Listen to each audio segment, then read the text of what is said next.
Notre bureau d'enquête a appris qu'Hydro-Québec aurait profité des grands froids pour vendre de l'électricité aux consommateurs québécois à un prix sans précédent.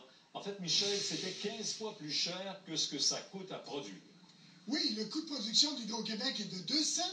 Or, pendant les heures de pointe, au cours des 3 premiers mois de 2014, Hydro-Québec a vendu l'électricité aux consommateurs, à Hydro-Québec Distribution, à près de 30 cents le kilowattheure. C'est du jamais vu. Et pendant ce temps-là, d'autres producteurs au Canada nous vendaient de l'électricité à un coût 2 fois moins cher.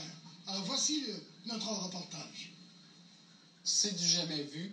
28 sous, c'est 3 fois plus cher que l'éolien.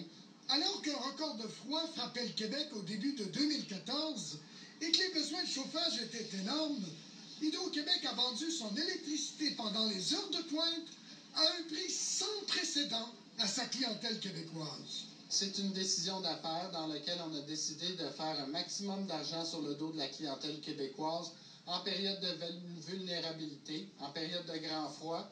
Ça s'est fait sans prix plafond, sous les yeux de la Régie de l'énergie. Plus précisément, la Société d'État a vendu son électricité à 28,4 cents le kilowattheure, soit presque 15 fois le prix moyen de production de ces centrales de 2 cents le kilowattheure.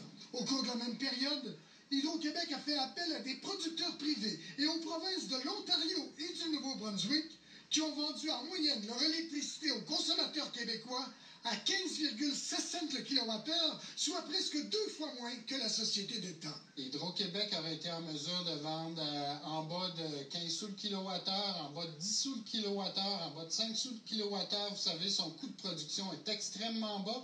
Quoi qu'il en soit, on le sait maintenant, les 4 millions de clients d'Hydro-Québec devront maintenant payer jusqu'en 2020, avec intérêt à la Société d'État, le coût de l'hiver froid de 2014.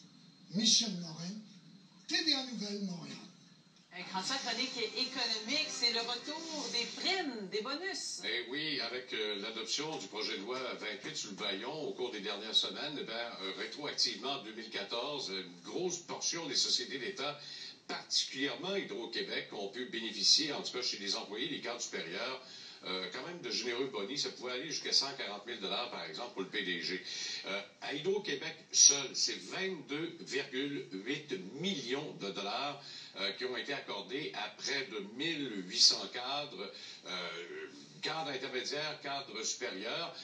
Là-dessus, vous en avez 1635, très exactement, qui se sont partagés 17,9 millions de dollars, et 133 autres, donc les cadres à l'échelon supérieur jusqu'au PDG, et qui ont reçu 4,9 millions de dollars. Et comme Catherine Lamontagne le faisait remarquer dans son article au Journal de Québec et Journal de Montréal, dans le cadre du Québec dans le rouge, eh bien, ces bonus-là vont de 15 jusqu'à 30 donc du salaire annuel de ces employés cadres. Il y en a d'autres. Il y a des frais de relève qui sont toujours chargés aux consommateurs malgré l'installation des compteurs intelligents. On a encore fait réagir à Québec la CAQ qui a même accusé le gouvernement de détournement de fonds. Monsieur le Président, le premier ministre ne répond pas à la question. Il détourne des fonds chez Hydro-Québec. Je vais vous demander de retirer vos propos, c'est une accusation criminelle.